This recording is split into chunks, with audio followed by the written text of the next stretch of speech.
হ্যাঁ, এই তো আমি। তোমার জ্বর তো নেমে গেছে, কিন্তু তুমি তো একবার ঘেমে গেছো গো। তার আমি তোমার জামাটা ছাড়িয়ে তোমার গা স্পঞ্জ করে দিচ্ছি। তুমি শো, আমি আসছি।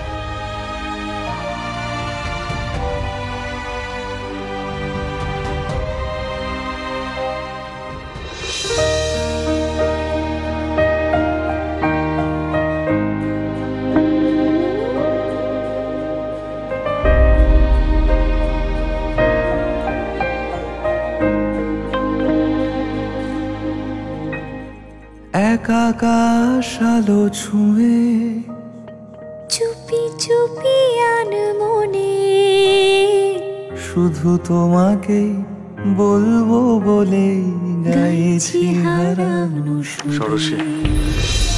হয়তো তোমার জন্য হয়েছি প্রেমে যে কিছু বলবে?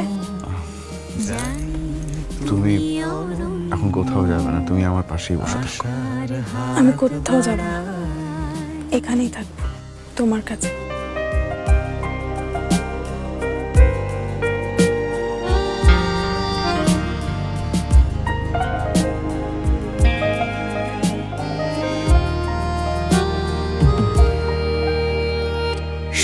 সুবীর, রঙে রং মিশিয়ে মেঘ জড়িয়ে ঘুমে নড়াচড়া করো না। তোমাকে এরূপ কথার গল্প শোনাবো বলে, গল্প শোনাবো বলে। যদি কখনো একান্তে চেয়েছি তোমায় জানতে, শুরু থেকে শেষ প্রান্তে ছুটে ছুটে গেছি তাই। কি গো, কি করছো? আমার খুব গরম লাগছে। না না না, সোয়েটারটা খুলো না। ডাক্তারবাবু বলেছে এই জ্বর এত সহজে কমবে না, সাবধানে থাকতে হবে। সোয়েটার খুলো না। না, আমার খুব গরম লাগছে, কি করবো? এ কি গো, কেন জেদ করছো এভাবে? সোয়েটারটা পরে না, এরকম করো না। বাচ্চাদের মতো জেদ করো না, সোয়েটারটা পরো। না, গরম লাগছে, ভাল লাগছে না। কি গো, পরে নাও সোয়েটারটা। বাবা, তুমি মায়ের কথা শুনছো না কেন?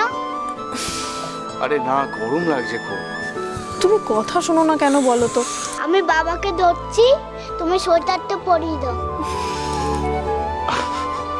তবে রে, এদিকে আয় দেখি, এদিকে সামনে দেখি। হ্যাঁ, আমাকে বাবাকে ধরে আছি, সোয়েটারটা পরিয়ে দাও। তুই আমাকে শাসন করবি? হ্যাঁ, ওর বাবা রে। হ্যাঁ গৌরাঙ্গ, কিছু বলবে? হ্যাঁ, ওই নিচে দাদাবাবুর কলেজের লোকজন এসেছেন। জোয়ারদার স্যার, ফৈজুদ্দিন স্যার আর হেনা ম্যাডাম। ও, হেনা ম্যাডামও এসছেন? হ্যাঁ। এদিকে বসো তো বাবা।